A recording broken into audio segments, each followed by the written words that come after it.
Já parou para pensar como as pequenas decisões financeiras que tomamos na infância moldam o nosso futuro? Imagine-se a caminhar num labirinto onde cada escolha, por mais simples que pareça, tem o poder de determinar o rumo da sua vida financeira. Prepare-se para descobrir como a educação financeira infantil não apenas prepara os pequenos para o presente, mas também os equipa para uma mentalidade de longo prazo. Pronto para abrir os olhos para um novo horizonte financeiro? Então vamos começar.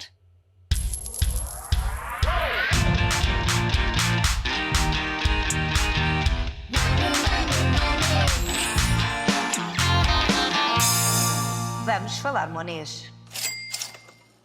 Olá, sejam muito bem-vindos a mais um episódio do Vamos Falar Monês, o podcast que fala a língua do dinheiro para crianças e adolescentes de uma forma simples e descomplicada. Eu sou a Cristina Judas, sou educadora financeira infantil e a vossa guia nesta jornada financeira.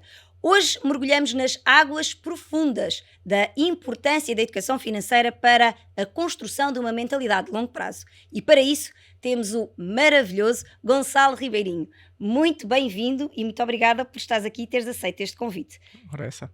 Vamos aqui a uma apresentação do Gonçalo. Para quem não conhece, não é possível não conhecerem, mas eu vou fazer aqui uma breve apresentação do Gonçalo. Então, o Gonçalo Ribeirinho é um nome que transmite paixão e conhecimento no mundo das finanças. Aos 26 anos, o Gonçalo já trilha um caminho impressionante no universo financeiro. A sua jornada começou com uma firme formação académica, culminando na obtenção do diploma em gestão de empresas e uma pós-graduação em análise financeira que lhe valeu a certificação CEFA. Mais do que um académico, o Gonçalo é um praticante perspicaz que já investe há mais de 7 anos. Com um olhar afiado numa filosofia de investimento a longo prazo, o Gonçalo favorece ações de empresas de qualidade. A sua missão é aumentar a literacia financeira em Portugal através do Clube Finanças, onde se dedica a desmistificar o mundo das finanças pessoais e dos investimentos, partilhando o seu conhecimento e experiência a capacitar os outros a tomar decisões financeiras conscientes e informadas. Gonçalo, mais uma vez, muito obrigada por teres aceito este convite. É um prazer ter-te aqui. Ora essa, Cristina, o prazer é todo meu, a honra é toda minha e deixa-me dizer-te que esse pequeno texto está melhor do que alguma vez apresentaria. Ainda bem. É porque eu te consegui tirar bem a radiografia. Fizeste o estudo todo, já dizia. Olha, Gonçalo, diz-me uma coisa, para quem nos ouve e não se sente muito à vontade com esta coisa dos investimentos, como é que tu defines ou o que é isto do longo prazo? Ora, o longo prazo, isso é uma excelente pergunta com vários sentidos, porque é muito subjetivo. Porque, como um grande economista falava, no longo prazo estamos todos mortos, não é? E no longo prazo eu digo que é subjetivo porque há muito aquele traço de as pessoas terem que fazer um plano, quando estamos aqui hoje, estamos a falar de plano de plano financeiro, com os seus objetivos financeiros, traçar um perfil de investidor de acordo com esse perfil financeiro e de acordo com esses objetivos e traçar essa sempre ideologia de longo prazo. Quando eu trago a ideia do longo prazo, é trazer sempre menos risco, menos incerteza para a vida das pessoas e também, com essa menos incerteza, trazer também mais prosperidade financeira. Quando eu falo em longo prazo, falo na verdadeira riqueza, na verdadeira bola da criação, na verdadeira bola de criação de riqueza para as pessoas. Eu falo no longo prazo porque não só, como disseste bem nessa apresentação que me fizeste, não só é a nossa filosofia, como a minha pessoal e como deveria ser, e acredito-me bastante nesta frase, acho que deveria ser para todas as pessoas. Porque ouço muitas pessoas a dizer no longo prazo, é curioso porque é um comentário que tivemos nem há pouco tempo, para que a investir ou para que a pensar no longo prazo, em objetivos financeiros no longo prazo, se eu não sei se amanhã estou viva sequer. É um bom ponto, não é? É um bom ponto e eu fico a pensar, mas se calhar ainda faz mais sentido. Não, exatamente, faz mais sentido porque é aquela coisa de ninguém está a menosprezar aquilo que é o que é que vocês vão querer hoje ou fazer hoje. Ninguém está a pôr em jogo isso. O que eu estou a tentar transparecer aqui para as pessoas, este conhecimento, esta filosofia de longo prazo, é que nós devemos dar importância também ao longo prazo. E a minha premissa não é só ao longo prazo. Ou outra. Exatamente, ou é uma coisa ou é outra. Não há São as disso. duas. São as duas, é o curto prazo e o longo prazo. Eu acho um ponto incrível de dizer, eu não sei se amanhã estou vivo. Isso é um ponto incrível e é um argumento plausível em que eu digo, ok, estás totalmente correto, é por isso que devemos pensar no 8 e no 80 devemos pensar sempre naquilo que é o 8, o curto prazo, e no 80 aquilo que é o longo prazo. E é por isso que assenta e sempre assentará a nossa premissa naquilo que é o longo prazo. Olha, Gonçalo, eu agora gostava de te perguntar aqui uma coisa, porque o longo prazo, tal como eu disse na apresentação deste podcast, é uma coisa que convém começar a ser trabalhada logo desde a infância. Eu não sei se tu conheces o teste do marshmallow. Conheces o teste do marshmallow? Te conheço. Então eu vou explicar só aqui o teste do marshmallow a ti e a quem não conhece aí quem nos está a ouvir. O que é isto do teste do marshmallow? O teste do marshmallow foi um teste que foi feito a primeira vez ali nos anos 70 por um grupo de psicólogos com um conjunto de crianças entre os 4 e os 10 anos de idade. E colocaram estas crianças numa sala onde apenas existia uma a uma, se houvesse irmãos iam os dois, mas se fosse só um filho, ia só essa criança. E quando as crianças entravam dentro desta sala, tinham apenas uma mesa com um prato e um marshmallow, por isso é que ficou conhecido pelo teste do marshmallow, e o marshmallow dentro desse prato. E o psicólogo que estava a acompanhar o teste dizia-lhes assim: olha, tu tens aqui este marshmallow, mas eu vou sair da sala e daqui a 15 minutos eu vou voltar a entrar na sala. Se tu não tiveres comido o marshmallow, eu vou-te dar 2 marshmallows. Agora, o que é curioso? Eu depois já vou aos resultados do estudo. O que é curioso? É que, e este ponto é importante, dizer a uma criança para esperar 15 minutos é mais ou menos o equivalente a dizer a um adulto para esperar 2 horas. Como deves imaginar, aconteceram as coisas mais incríveis cada vez que saía o psicólogo da sala, não é? Imagina. Pronto. E quando eu digo as mais incríveis, depois por curiosidade podes pôr no Google, no YouTube, que vais encontrar imensas versões deste teste e até a original, que é muito antiga. Então tu tinhas crianças que cheiravam o marshmallow, comiam pontinhas só do marshmallow, punham na boca e tiravam, outros que comeram, assim que eles foram embora, comeram o marshmallow, outros que comiam aos bocadinhos ou que tiravam só a parte de dentro a pensar que assim não contava.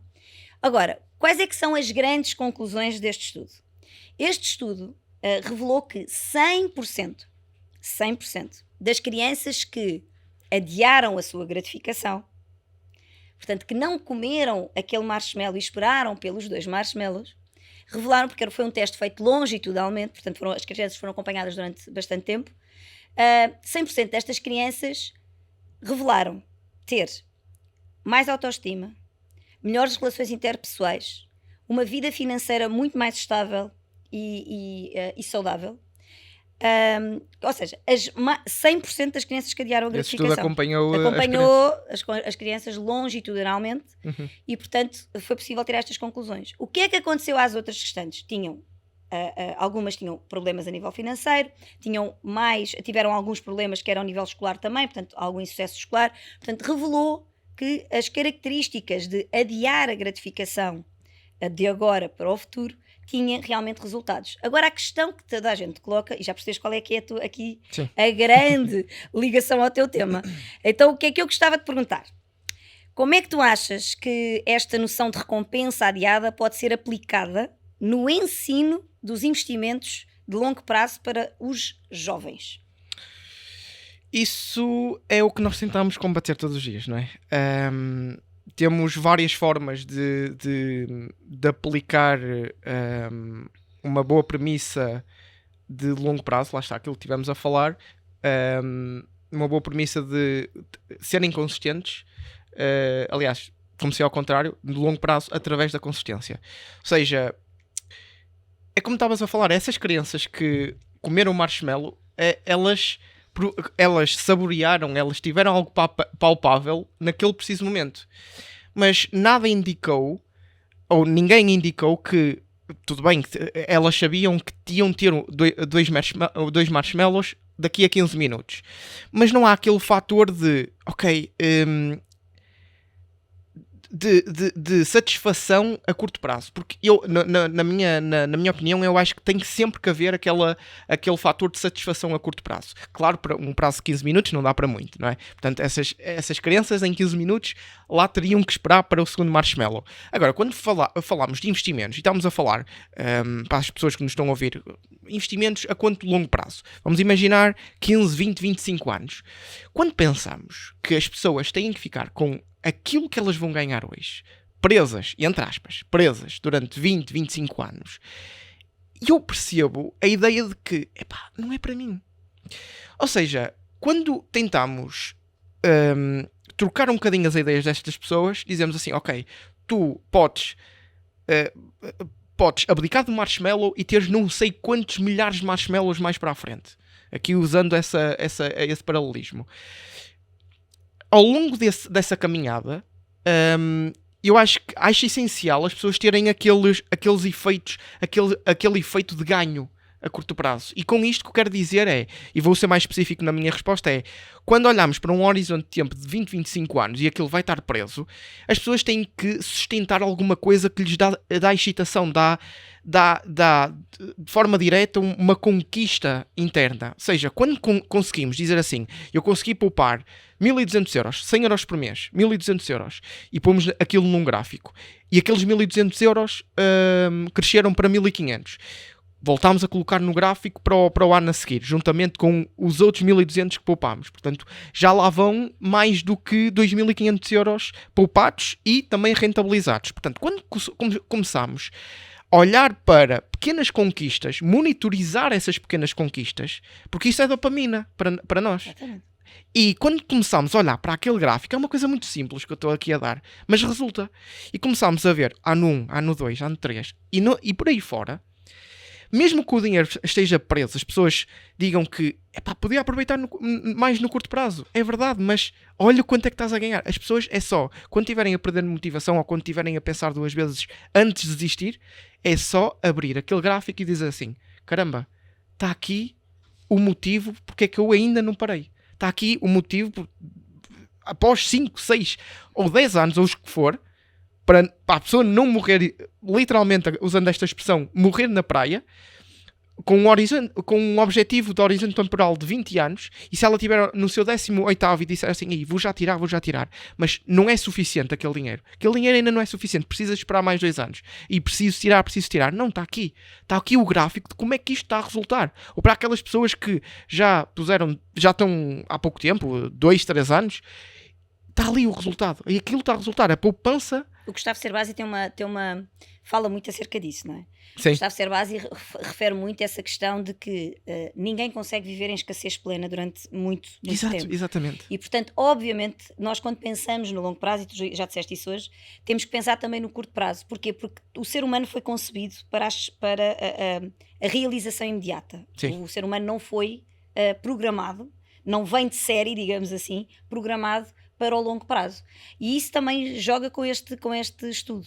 Porque sabes que uma das coisas que quando este estudo saiu, uma das coisas que na altura foi muito polémica foi as pessoas dizerem assim, então espera lá, então quer dizer que se houve crianças que adiaram a gratificação, isto é uma coisa com a qual a gente nasce. Porque, não sei se tu sabes, mas normalmente existe sempre aquela crença que tudo o que acontece nas crianças foi porque ou é hereditário, ou as crianças já nasceram com aquilo. Portanto, nunca passa pela cabeça das pessoas que, mesmo em criança, tudo aquilo que vai acontecendo é uma aquisição de conhecimento permanente. Certo.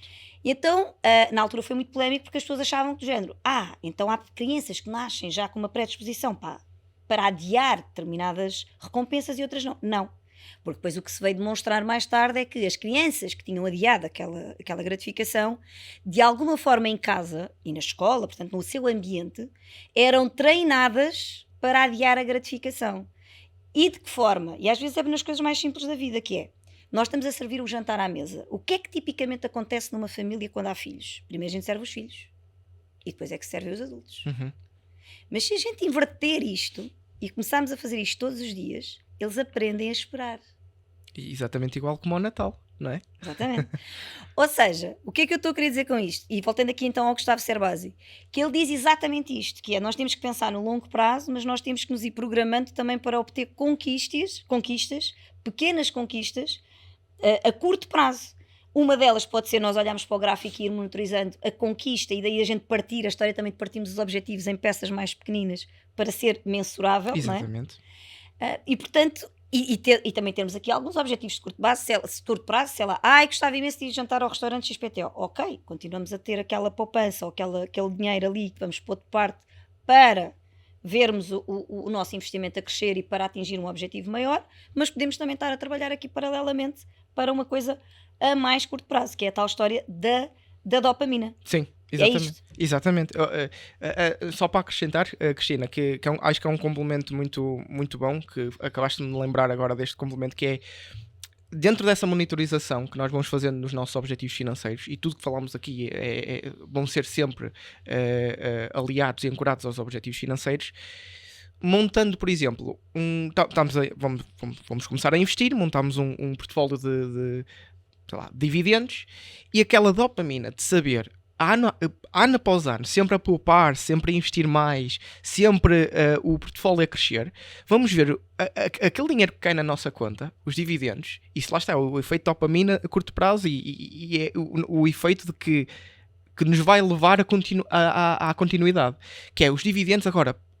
Deixa-me ver aqui no ano 1, pagam-me um café. Deixa eu ver no ano 2, já me pagam aqui parcela do meu cabaz.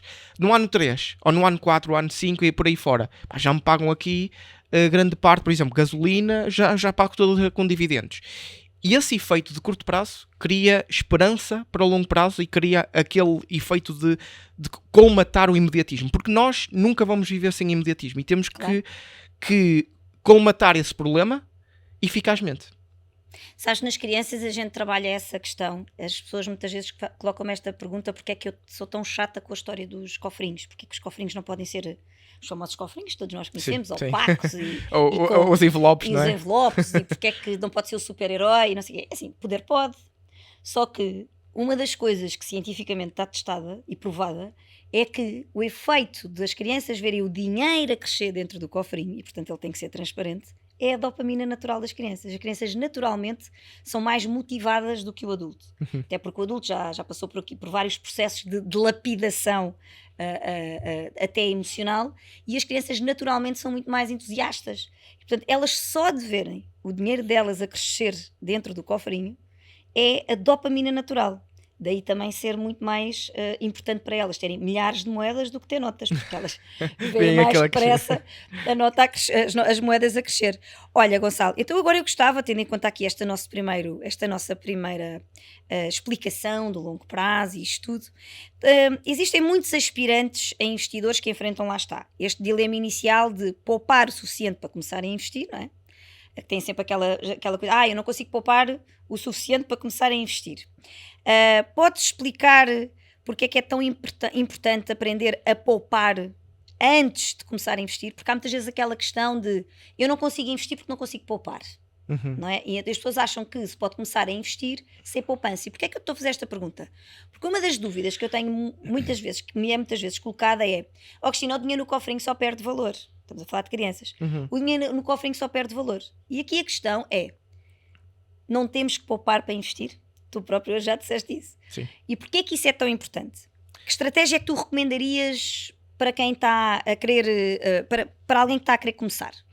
É assim, eu acho que isso é uma boa ancoragem à pergunta anterior, não é? Porque é aquela coisa de se queremos começar a investir e com o investir queremos olhar para o longo prazo e para o longo prazo queremos ter consistência, eu acho que a consistência conquista-se numa base muito mais fácil, que é as nossas finanças pessoais. Eu sei que os investimentos é algo que está intrinsecamente ligado às nossas finanças pessoais, mas vamos olhar aqui para uma parte de finanças pessoais é uma coisa, investimentos é uma outra liga à parte. Portanto, se uma pessoa não consegue ser consistente inicialmente a poupar X percentagem todo do seu salário ou uma X quantidade de dinheiro fixa todos os meses, não vai ser um mundo agradável aquilo que é o mundo dos investimentos.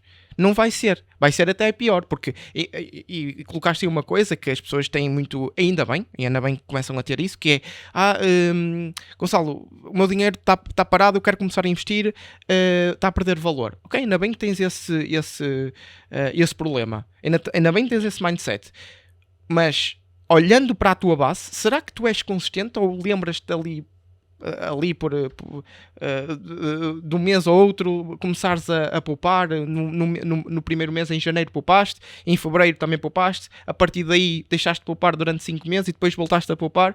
Será que existe essa inconsistência na tua vida, no teu mundo das finanças pessoais? Se existir, então, mesmo que tenhas dinheiro poupado, vamos primeiro resolver esse problema da consistência nas tuas finanças pessoais.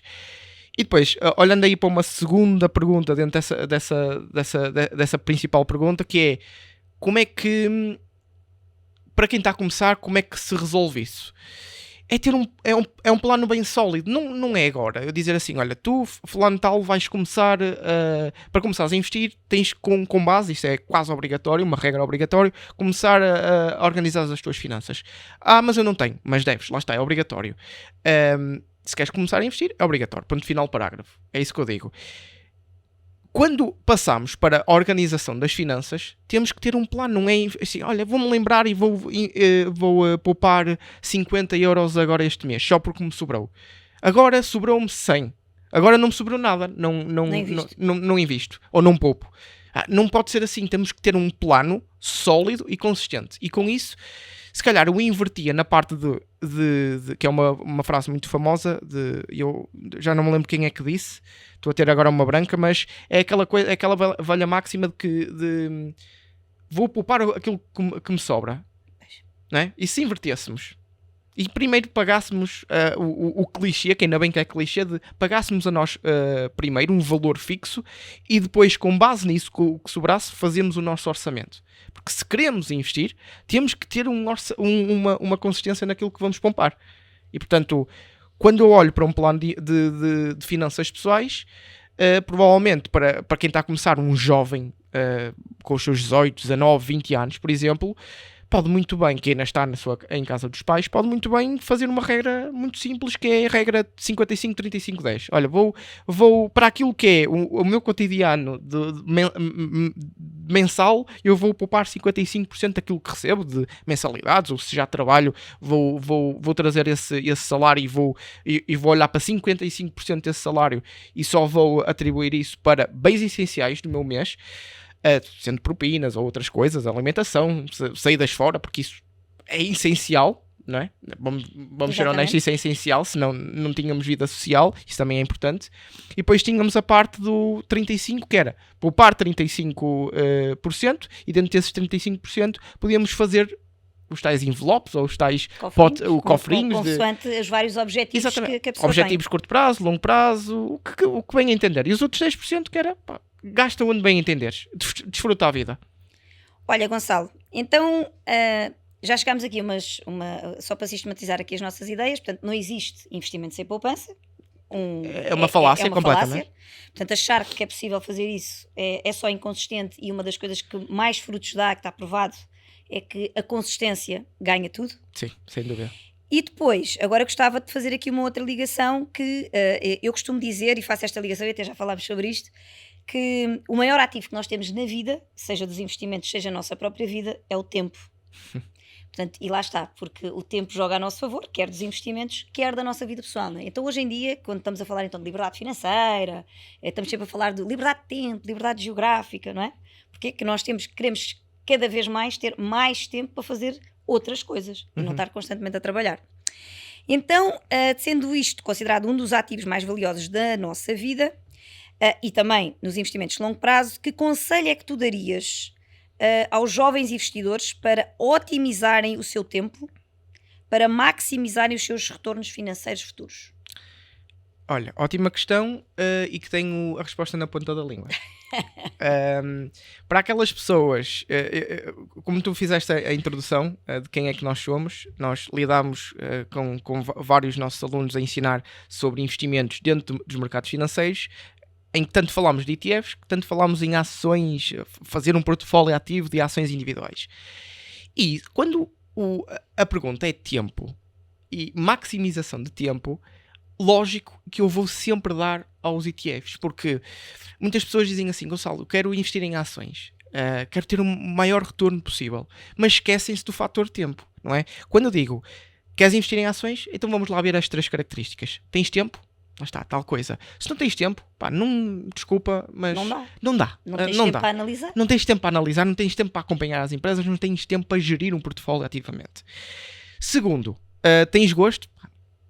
Podes ter gosto, mas não tens tempo. Tudo bem. Tens conhecimento? Pá, tens tempo, tens gosto, mas não tens conhecimento? Também não dá. Mas aqui a lógica é uma lógica de tempo. Vamos ver, vamos olhar para uma pessoa que tem gosto e tem conhecimento, mas não tem tempo. Um jovem que saiu até de uma faculdade de economia, de finanças e que sabe muito bem as bases e que vai começar a investir ativamente. Pá, mas não tem tempo.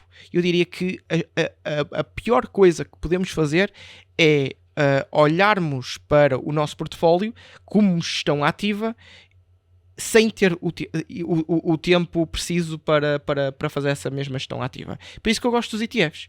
Os ETFs é uma digamos que é uma maravilha que se criou há 20, 30 anos, que por si só é intitulado de investimento passivo, que deixo já o disclaimer que pode haver muitos ETFs, muitos podem ser sim de gestão passiva, mas outros têm o intuito de ser gestão ativa. Mas olhando aqui para o núcleo de gestão passiva, essas pessoas, o tempo que elas vão perder é analisar uma lista de ETFs de acordo com o que provavelmente são os melhores para concretizar o seu objetivo financeiro daqui a X anos, e vão perder o quê? Um mesinho a olhar para essa lista, para esse cabaz de produtos financeiros de ETFs e dizer assim, este é o melhor para mim. Então, a partir daí, o que é que essa pessoa vai fazer? Uma estratégia muito conhecida nos ETFs, que é Dollar Cost Averaging. Investir todos os meses, independentemente do tempo. Independentemente do preço. A partir daí, o tempo que a pessoa tem que disponibilizar por mês é apenas olhar para as suas finanças, fazer o fecho das suas finanças, dizer assim, tenho aqui 200 ou 300 euros para investir. Mandar para a corretora e investir no ETF. Não tem que haver uma análise perfeita. Se bem que aí leva-me a outra questão, que é uma pergunta que é uma questão que um ponto que tu levantaste já há uns tempos e que eu acho super interessante. Eu própria aplico isso. E que tem a ver, porque também é uma coisa bom, eu às vezes sou um bocadinho polémica. Só para fazer este disclaimer.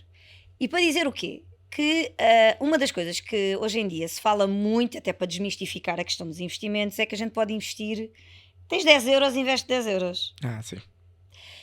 Eu pessoalmente não sou muito a favor dessa teoria. Pronto. E eu já te ouvi falar sobre isso várias vezes, e por isso é que agora nesse teu ponto, até porque quando estamos a falar de ETFs, normalmente está associada a esta questão de que sobrou-me 10 euros, sobrou-me 20. Até que ponto é que isso pode ser efetivamente eficiente e eficaz, tendo em conta que, associado a um aporte mensal, a menos que seja numa corretora low cost e que não tenha, ou que esse ETF até nem tenha custos ou comissões associados, que cada vez começam a ser menos, estamos a falar que se calhar temos que olhar também para este cabazinho mensal. Resposta direta: não é nada eficiente. Resposta detalhada: porque é que não é eficiente? Porque olhando para um conjunto de variáveis, e a que conta mais aqui é o custo de oportunidade. E falaste muito bem que cada vez há menos corretoras com zero comissões, e mesmo olhando para essas corretoras com zero comissões, há comissões fantasmas. E quando nós aplicamos, vamos aqui, números redondos, eu tenho 10 euros para investir, sobrou-me 10 euros, vou já investir, Gonçalo. Calma, se calhar o retorno seria muito maior se aplicasse esses 10 euros numa outra coisa. Trabalhas numa área completamente desassociada àquilo que é o mundo financeiro. Pronto, tenta elevar as tuas skills para, provavelmente, ofereceres mais à tua área de trabalho para aumentar os teus rendimentos. Ou para tirares, para comprares conhecimento, para aumentares efetivamente esses rendimentos. Mas, olhando para a prática das corretoras, eu digo, tens 10 euros para investir, quer dizer, tu queres pagar, vamos imaginar, o mínimo possível, 1 euro de comissões e investir 10 euros. Vamos lá ser racionais, vamos lá fazer contas. Estás a perder, se tu investisses isso, estavas a perder 10% já. Isto numa lógica de fazer contas e dizer, sim, é possível. Não vou mentir, é possível investir com 10, 20, 50 euros por mês, mas também não vou ser hipócrita ao ponto de dizer, é bom investir? Claramente que o custo de oportunidade temos maior custo de oportunidade se olharmos para outras vertentes e canalizarmos esse pouco dinheiro que temos noutras vertentes para potenciarmos o nosso rendimento. Noutras vertentes, ou até mesmo criando aqui um pequeno... Eu costumo usar aqui os pequenos bolos, não é? Ir criando aqui estes pequenos bolos para depois mais tarde então fazer o aporte em que já faça sentido. Com bolos queres dizer... Bolos juntar, não é? Imagina, eu só consigo juntar 100... sim. Não é? Fazer um pequeno bolo, imagina, eu só consigo todos os meses mandar para a corretora 20 euros. Se calhar não vou fazer um dólar, porque às vezes também depois há esta questão, que é o dollar cost averaging. Todos os meses, não é? Pode ser todos os meses, mas pode não ser todos os meses. Bom ponto, excelente ponto. Porque às vezes, pronto, porque é que eu estou a trazer estas coisas? Estou a trazer estas coisas porque são às vezes crenças que a gente ouve, crenças que não são crenças, são aqui algumas linhas de raciocínio que se vão fundamentando, não é? Sim. Ou cimentando no mercado, que é, dollar cost averaging implica um aporte mensal. Não está escrito em lado nenhum que um dollar cost averaging pode ser uma periodicidade trimestral, pode ser uma periodicidade semanal, pode ser uma periodicidade que tu defines. Exatamente. Okay? Exatamente. Pronto, só para desmistificar esta questão, porque eu sei que tu que falas disto, como eu já te disse, é uma das coisas que eu pratico e, portanto, e para desmistificar esta questão também do investimento a longo prazo, porque às vezes até pode ser contraproducente se estivermos a falar aqui destes baixos valores. Sim. Até por causa das comissões. Até por causa da questão das comissões. Posto isto, vou-te deixar aqui uma última questão, que é o seguinte: quais é que tu achas que são os desafios que a educação financeira em Portugal, que existem em Portugal, e o que é que achas que se pode fazer para superar esses desafios que existem ao nível, porque nós ao fim e ao cabo somos um dos países com menor literacia financeira na Europa, continuamos a ser, já não estamos em último lugar, mas também não estamos muito melhor. O que é que tu achas que era preciso para desbloquear esta questão da educação financeira em Portugal? Boa. Eu acho que a solução está exatamente nesta sala. E fora desta sala, nos projetos que nós têm vindo a ser criados, felizmente, não é? Portanto, porque é que eu digo que é a solução? Porque eu não vou ser daquelas pessoas que temos este governo, não sei o que é, porque o governo é o espelho da sociedade. E quando a sociedade não via isto como importância, ou vamos um bocadinho mais abaixo à base, na nossa escola, naquilo que é a nossa base académica ou o nosso percurso académico, não temos nenhuma cadeira ou não temos incentivos da própria escola, da própria faculdade a ter workshops ou webinars disso, então está aqui nesta sala e está aqui nestes projetos batermos à porta das faculdades, das empresas também, não é? Mas acho que é mais das faculdades, porque é onde se começa a cimentar a próxima geração. E quando perguntas-me a mim, o que é mais fácil de implementar ou em que tipo de geração é mais fácil de implementar esta ideia de que investimentos e olhar para as finanças pessoais é uma coisa super importante? Na geração de 70, de 80 ou na geração de agora?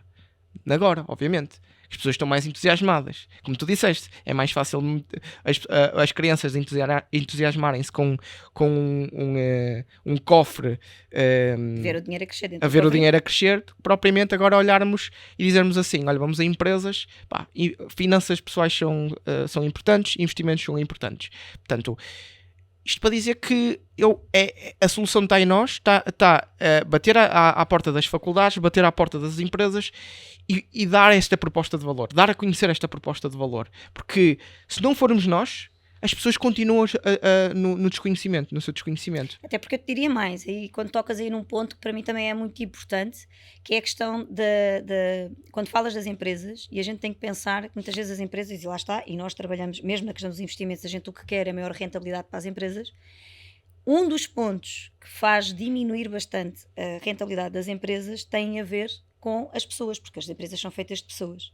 E a maior parte das vezes o problema está exatamente na vida financeira dessas pessoas, que acaba por ter uma influência gigantesca na forma como as pessoas performam dentro da própria empresa. Exatamente. E portanto isto acaba por ter aqui uma relação direta com os KPIs das empresas, ou seja, nós melhorando a literacia financeira dos funcionários e dos colaboradores de uma forma até muito direta, estamos também a melhorar aquilo que será a performance destes colaboradores dentro das empresas e, portanto, havendo uma melhor performance dos colaboradores, naturalmente haverão melhores resultados, havendo melhores resultados, há mais dividendo, etc, etc. Portanto, lá estamos outra vez nós aqui na questão da bola de neve. Sim, exatamente. Eu acho que, exatamente nesse ponto, não só acho que as empresas estão a ir para um bom caminho, como também as faculdades estão a ir para um bom caminho, porque falaste das empresas que vão ter cada vez mais dividendos ao ter pessoas cada vez mais saudáveis financeiramente, mas também as próprias faculdades, e eu já vejo isso, que nós já batemos às portas das faculdades e dizemos assim, olha, somos este projeto e a nossa missão é esta.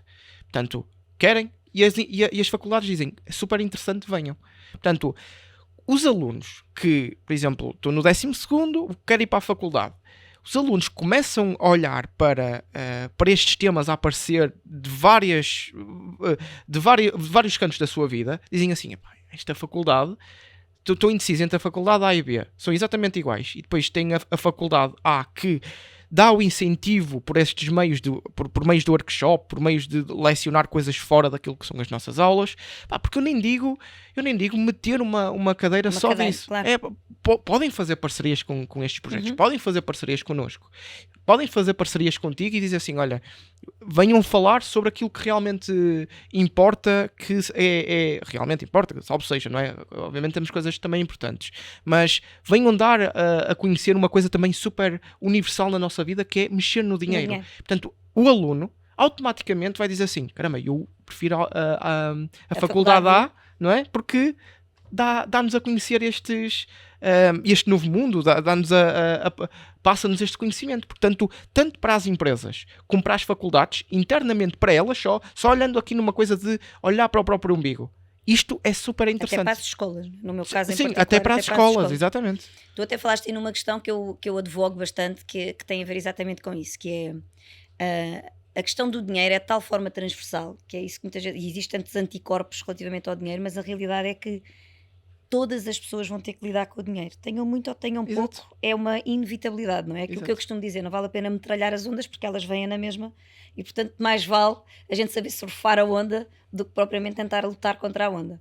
Olha, Gonçalo, estamos mesmo a fechar e por isso vamos aqui a um quiz final. Boa. Para isso, olha, eu vou-te pedir para tu escolheres aqui 2 números entre 1 e 10. Ok. Cada um dos números, portanto, cada número corresponde a uma pergunta. E, portanto, tu depois vais responder a essa pergunta. É aquilo que tu podes pensar um bocadinho, mas é aquilo que sair. Ok. Então vá, primeiro número. Portanto, o meu número preferido é o 25. Não, portanto, tem que ser de 1 a 10. Eu sei, mas é o 25. Portanto, vou repartir os dois. Vou começar pelo 2. Pelo 2. Qual é que foi o pior conselho financeiro que já ouviste dirigido a uma criança ou mesmo a um adolescente? O pior conselho que alguma vez, ou até que já te deram a ti próprio, não é? Quando disseste que era para me pôr a pensar, tinhas razão. O pior conselho financeiro que eu ouvi ou que tu ouviste, ou que te deram a ti próprio, não é? Assim, eu já não ouço, por acaso, é uma coisa que já está a ficar bem intrínseca a mim, felizmente, é que começa a filtrar conteúdo bom, não é? Mas é por isso que, olhando aqui para trás, o pior, provavelmente, que me podiam, que eu ouvi, provavelmente tinha... Quando começaste a investir, não te disseram assim nada? Epá, vais-te meter nisso? Nunca te disseram nada? Olha, bom ponto, ainda bem que me ajudaste, que é, no núcleo familiar eu acho que ouvi mais nãos do que fora dele. Ou seja, olha, falar isto com amigos, falar isto com pessoas fora do meu núcleo familiar, acho que correu muito melhor do que falar diretamente com a minha família e dizer assim, olha, eu tenho, porque sabes muito bem e as pessoas que me acompanham sabem que eu sou totalmente transparente e dou a conhecer aquilo que é o meu património e dou a conhecer aquilo que é os meus investimentos, onde é que eu invisto, o porquê. E quando a minha família começou a olhar para isso, isto foi um coisa standard, começou logo a dizer,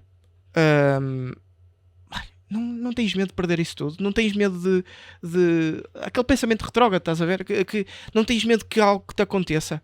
Eu é assim, eu prefiro ter 99% de incertezas de que provavelmente vou perder o meu dinheiro do que ter 100% de certezas que se eu nada fizer, vou perdê-lo na mesma.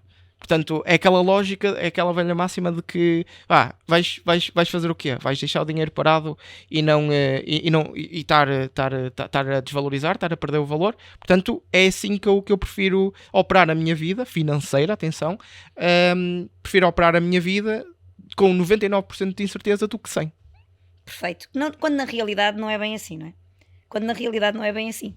Porque a questão, e depois levava-nos aqui para mais meia hora de conversa, porque na realidade a incerteza de tu perderes o teu património todo é quase 100% certo que não iria acontecer. Sim, no longo prazo. Sim. Boa deixa. Vamos ao segundo número, que era o 5. O 5. Que jogo, livro ou atividade é que tu recomendarias aos pais para ensinar finanças para as crianças e porquê? Eu não quero recomendar livros, eu não quero recomendar... qual foi o... Além do jogo? Jogos, livros ou atividades? Eu acho que vou aqui misturar o jogo, atividade. Acho que é mais atividade em família, que é... como um filho faz parte da família e como um filho pede coisas, porque não é autossustentável, não é? Um filho não tem o seu dinheiro. Não gera dinheiro. Não gera dinheiro. E eu acho que é sempre bom nós metermos uma atividade em família. Não sei se isto resulta ou se já experimentaste. Não tenho filhos, portanto é uma coisa que depois faço o teste e digo-te. Que é, no fim do mês, já que eu tenho que fechar o meu mês, e eu, obviamente que não... quando for a fechar sozinho, faço de uma maneira mais técnica, mas quando for a olhar para meter a família toda numa mesa e dizer assim, vamos fechar o nosso mês e vamos ver que dinheiro é que a família tem para aproveitar. Não tens ainda filhos, mas deixa-te dizer que isso é uma das coisas que se deve fazer, que é conversas sobre dinheiro, e uma das coisas que costuma dizer é marcar o dia. Exatamente. Marcar um dia por mês ou por semana. Com as crianças convém ser um bocadinho mais curto, mas fazer essa questão já mensal já é, olha, muito bem. Fazer isto uma prática, mas atenção, é como eu estava a dizer, não de ser complexo, é jogar com isso de uma forma que faça com que entre na cabeça das crianças, mesmo que elas tenham menos que 10 anos, por exemplo. Um jogo divertido, mas que necessário. Tem que ser assim, completamente tudo. E Gonçalo, mais uma vez muito obrigada, foi um gosto ter-te aqui. Tenho a certeza que, se para mim foi super esclarecedor, que para a nossa audiência também foi muito esclarecedor e, portanto, agradecer-te mais uma vez por teres aqui estado. O que é que tu gostavas de deixar como mensagem final?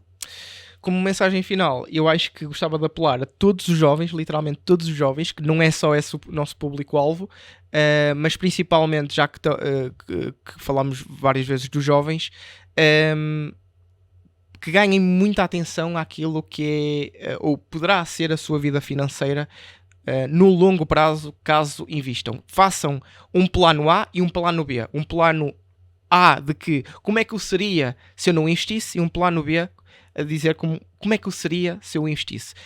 Juntem essas peças e deslumbrem-se com a realidade dos números e deslumbrem-se com literalmente o fascínio que é olhar para o número A, para o número B e dizer que dispares que eles são. Obrigada, Gonçalo. Foi um Obrigado, gosto.